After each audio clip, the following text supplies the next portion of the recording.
Welcome to another episode of the Helpdesk podcast hosted by Integris.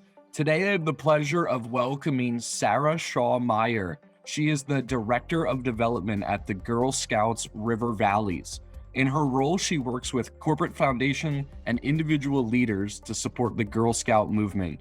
Girl Scouts River Valleys serves nearly 20,000 girls with just over 100 staff members and nearly 10,000 volunteers. Integris is a longtime vendor of the council's and one of the top corporate donors at their annual fundraising event, Celebrate Changemakers, taking place on May 11th, both in person and virtually. Sara, welcome to the show. Yeah, thanks for having me. So it blew my mind, Sara, when reading through your strategic plan and even on the website of the overall size and scale of the organization that you guys serve in the River Valleys. Can you just give the audience just an overall picture of the states that you serve and the number of members that you service as well? Sure, yeah. So, Girl Scouts River Valleys is one of the top 15 councils across the nation. There's 111 councils across the nation, and we're in the top of that. We serve, like you said, about 20,000 girls annually. Those represent mostly the Twin Cities, St. Paul, Minneapolis, and the outer areas of the suburbs, as well as rural areas. So if you think of Minnesota and you cut it in half, we're like from the Twin Cities all the way down to the Iowa border. And then we have a county in Iowa that we serve, as well as a handful of counties in the Wisconsin border. So overall, we serve Minnesota, Iowa, and Wisconsin. Outstanding. So the thing we wanted to get into talk about today, there was two main topics, but when I read through your strategic plan, I think they were articulated very well in your core principles. Those two main topics, which we'll touch on throughout the episode, was STEM as well as diversity, inclusion topics as well. So I'm going to jump right into the first core principle that I saw in your strategic plan, which was keep diversity, equity, inclusion, access, and racial justice at the center of everything we do.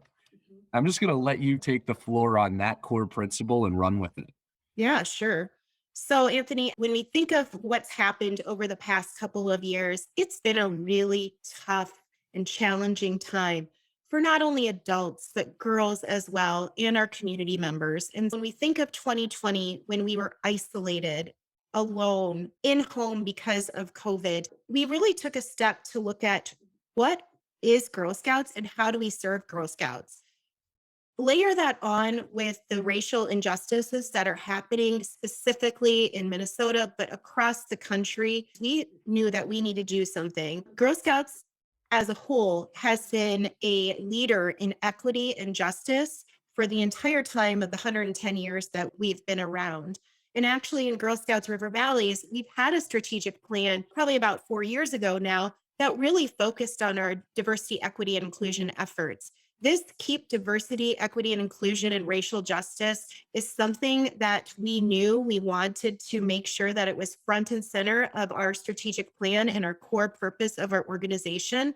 And actually, I did want to share that our goal is to ensure that Girl Scouts in our purpose is to boldly lead as an anti-racist organization that uplifts and empowers every girl to know their worth and lead in their world.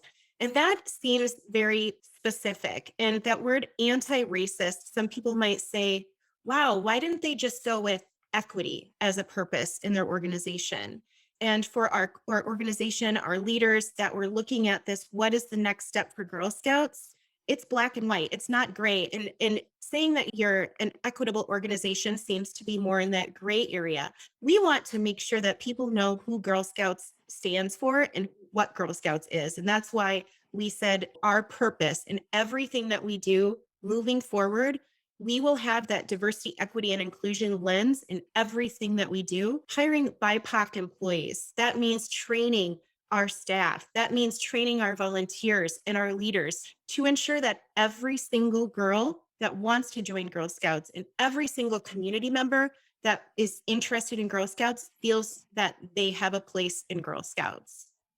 Yeah, I just want to truly recognize that. I feel like you all took the flag and really put it in the ground and said, we are going to own this, and we're going to come out and be very public and driven and have it back our entire purpose to put that flag and stake in the ground and say, we do stand for this, and our mission now going forward is going to be to serve this specific thing. I love that you all did that, and we're going to get into some other conversations specifically that address some of those shortcomings that we've all had in the past, and how do we continue to change the future projections here. So great work on that. The second core principle that you all have listed out here is building mutually beneficial partnerships between girls, families, volunteers, neighborhoods, partners, and funders that strengthen the connections of our communities.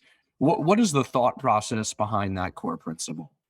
Yeah, like I said, Girl Scouts has been around for 110 years. And when you think of Girl Scouts, you probably think of, if you've ever been a Girl Scout or know somebody that's been a Girl Scout, they usually are part of a troop that's probably about 10 girls strong. And they have a volunteer leader. That's usually a mother, a grandmother, someone in the neighborhood that wants to lead this troop. When Girl Scouts River Valley is looked at, how do we make sure that Girl Scouts is equitable and there for every single girl? We looked at our communities and we asked our communities, what are the things that Girl Scouts is missing that would help you want to join the organization? And what they said was representation. And so, what Girl Scouts has done since 2008 actually is have different pathways for girls to join Girl Scouts. I don't want to call it traditional, but the way that people picture Girl Scouts being brought to the girls is through that volunteer lens, the mom, the sister, the neighbor. And so when we were talking with our community members, they said it would be really great to find another pathway for girls that might not be able to do extracurricular activities.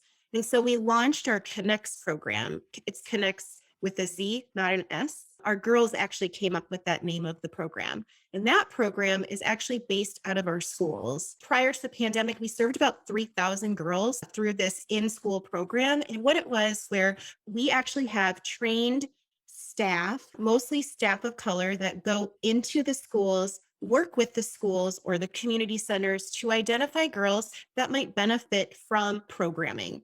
And we work with them to help them get set up, feel supported, help them become leaders in their community, and hopefully go on to do great and amazing things. Actually, one of our Girl Scouts alums who went through this program is now the director of the program. And then right before the pandemic happened, we launched a new strategy. So we have the volunteer led strategy, the in school program or site program connects. And then we launched a mentored troops program. And mentored troops is really about families, communities, and neighborhoods.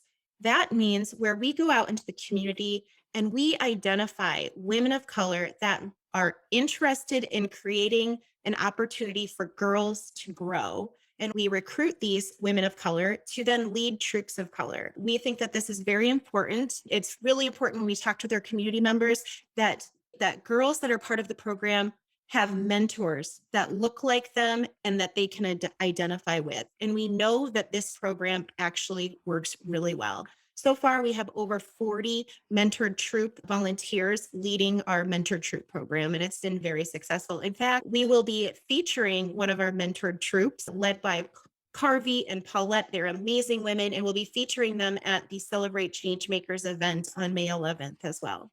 That's awesome. I could see too, like, and for all folks, right? Being able to look up and identify leaders in your local communities and what are they doing? What roles do they have?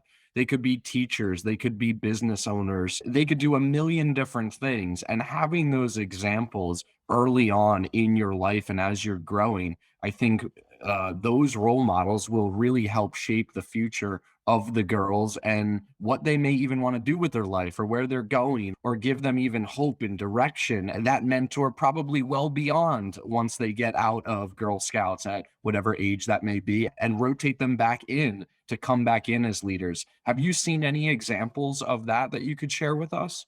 Yeah, actually, I have quite a few. And it actually goes into our next core principle, which is to create innovative and adaptable programs. It dovetails into that nicely. At Girl Scouts River Valleys, when you think of Girl Scout programming, some people think cookies or camp. Those are amazing programs that we have in our organization and are the cornerstone of our program.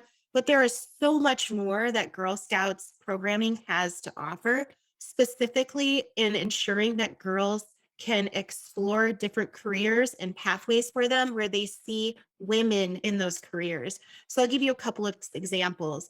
A couple of years ago, Girl Scouts River Valleys launched a program called Power Girls. Now, we know that women are underrepresented in the trades, right? Very underrepresented in the trades.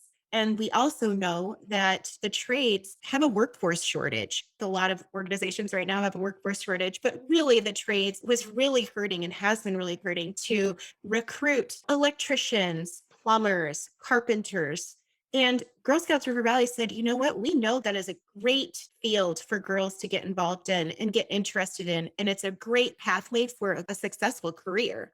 And so we launched the Power Girls program where we work with corporations and constructions and trades organizations to create trades programs. So an example would be we work with a National Electrical Contractors Association. So we work with the women within that organization to create electrical patch and badge programs for the girls to participate in. I was at an event in November where the girls came together, about 20, because of COVID, we couldn't have any more, but about 20 girls came to the apprentice school and met about 12 different women apprentices in the electrical fields. And they learned how to wire a socket and an outlet, learned how to do a light switch and a light bulb. It was a really cool experience and the girls loved it and they still talk about it to this day. And we see that as a pathway for girls to continue to grow and get interested in it.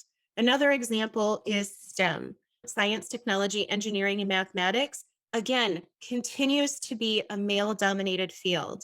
And there is so much potential to have more women join the workforce. And we know that women will bring in new skills that maybe hasn't been realized before.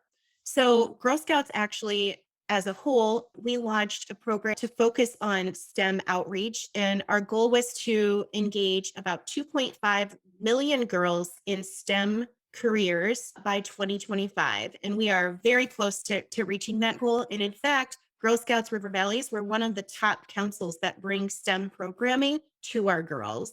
This past year, we had about 13,000 of our 20,000 girls participate in a STEM program. And what that means is we work with corporations. We could work with a corporation like Integris to identify who are women within the Integris community that want to participate and volunteer with our organization. We then work with them to create a curriculum and a patch or a badge program for girls to participate in. This can be either in person or virtual. And the key component is having those women there at the event, whether it's virtual or in person, so girls can see themselves in these careers and ask questions about how did you get into this career? What advice do you have for me? And this truly sparks that interest and piques their interest. And I think that's the key thing about Girl Scouts is that there are so many things that we want to make sure that girls have the experience to do. And we can only do this if we have these volunteers or there's these companies that financially support with volunteerism to ensure that girls can see themselves in these careers. Absolutely. I go back to you don't know what's out there until somebody shows you it.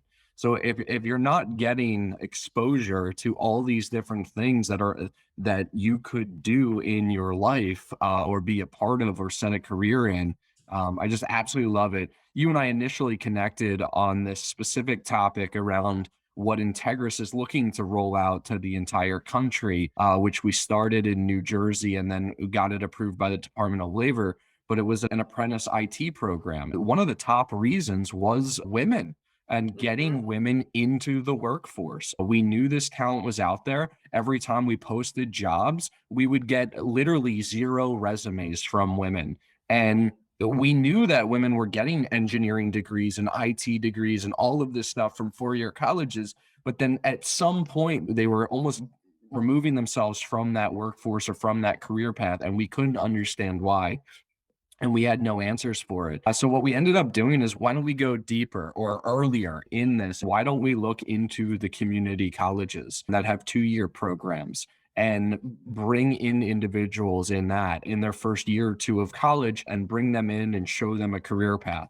And some of those individuals are full-time employees with Integris and have been with us for over 5 years. And they literally started in that program. Some of them moved around, they've gotten promoted. It's one of the best things that we've ever done. And it still continues to be the number one way we bring women into our business in the IT fields and on the marketing side as well. The next step is partnering with organizations like yourself. I know we will. And we'll get involved even earlier, like even younger than community college. We can get in and show and train and lead at an earlier age, so they are continuing to look at that as a future potential opportunity as well. Yeah, no, I love that, Anthony. And of course, the invitation is open for us to partner in an IT trades program like that. And actually, you were sharing kind of the question that Integris had of why aren't women applying for these jobs? And anecdotally, I've seen some memes out there that men apply if they see a job description, they apply. But for women, when they look at everything and a job description, they want to make sure before they apply, this is all anecdotal, I don't have the research to show it, but they want to make sure that they have every single bullet point completed and can do their best ability. And so I think we need to really change that and ensure and empower women to just take that leap and feel confident. We know compared to boys, girls receive less encouragement from mentors to engage in STEM. Our hope with working with other companies to encourage women to come in and be those mentors will help girls and it will help them with their confidence. This is a really vital opportunity gap because we know that girls who know women in STEM are more likely to feel empowered while doing STEM and possibly even pursuing a STEM career. Why aren't women applying? What's happening? Between the ages of 8 and 14, girls' confidence drops more than 30%, which is just a crazy amount. When they're in kindergarten, up until like second grade, they can do anything boys can do. But then about second grade, third grade, girls shy away and they become more reserved and less confident. And what Girl Scouts does is we create an all girl led environment where they can do things and they can lead and they can feel confident. We have the research that shows that when girls are in Girl Scouts, they are more confident. They are leaders. They are doing great things in their community and they do graduate high school and go on to do amazing things. Absolutely. There's a couple things that I'm thinking about on everything you just mentioned. One is I'm thinking about my 4-year-old daughter versus my 7-year-old son. And I never want her to lose that confidence that she has of like being able to keep up with her brother and do everything even better, probably, than what he may do one day. The other thing I was thinking about is I have also read the same studies, and I can't source it right now, but on how girls view positions versus how men will view positions. Boys will reach a little bit further, even if the job description doesn't match exactly what they have. And I've seen that exactly how you mentioned it, that girls are like, nope, I have to have every single one of these things before I'll apply. So got to change that. And then just getting in earlier.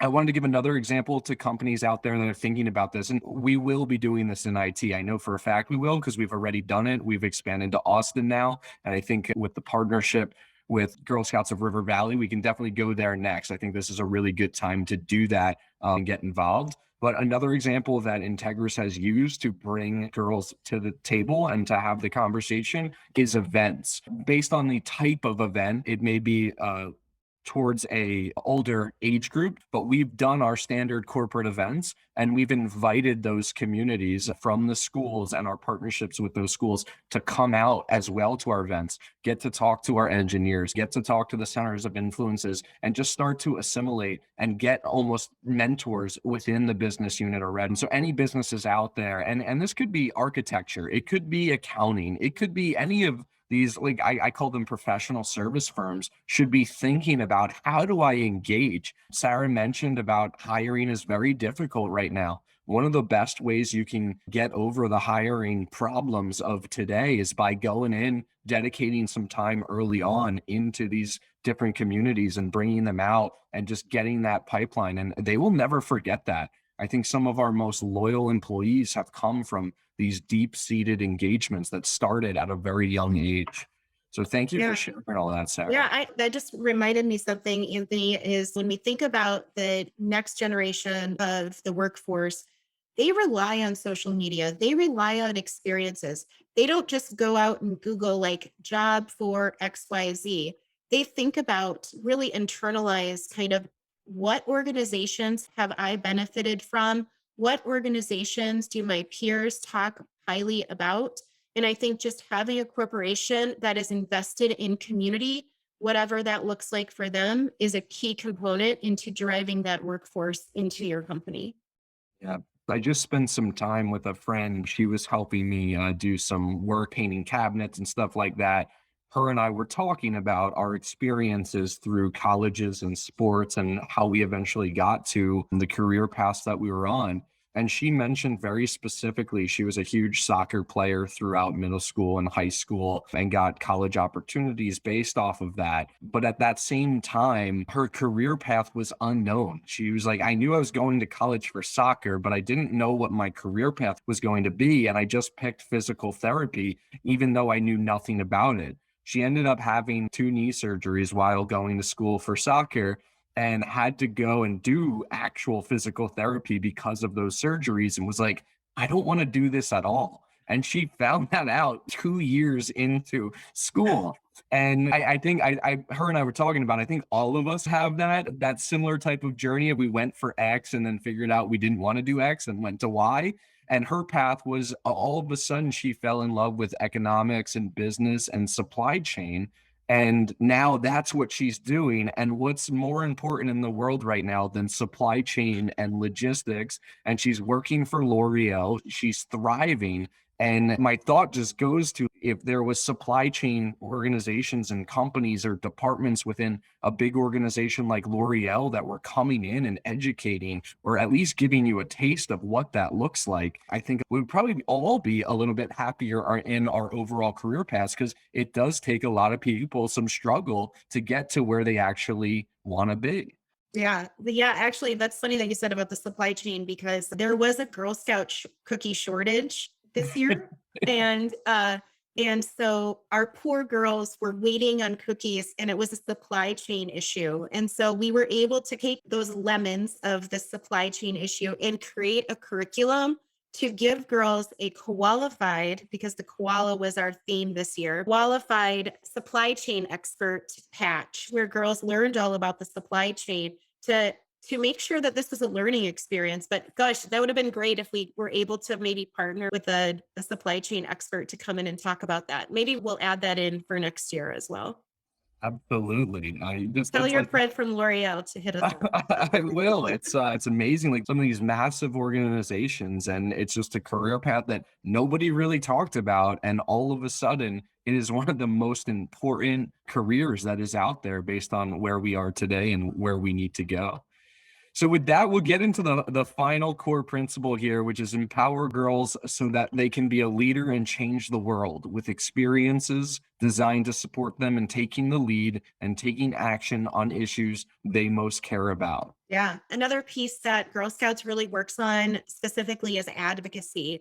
And we want to support girls in whatever is important to them, what issues are important to them. We have a Girl Scout Day at the Capitol every year where girls go and talk to their state legislature and say, what's important to them and speak about if it's in the environment, pollution, animal rights, women's rights. We encourage girls to really think about what's important to them and what's important to the community.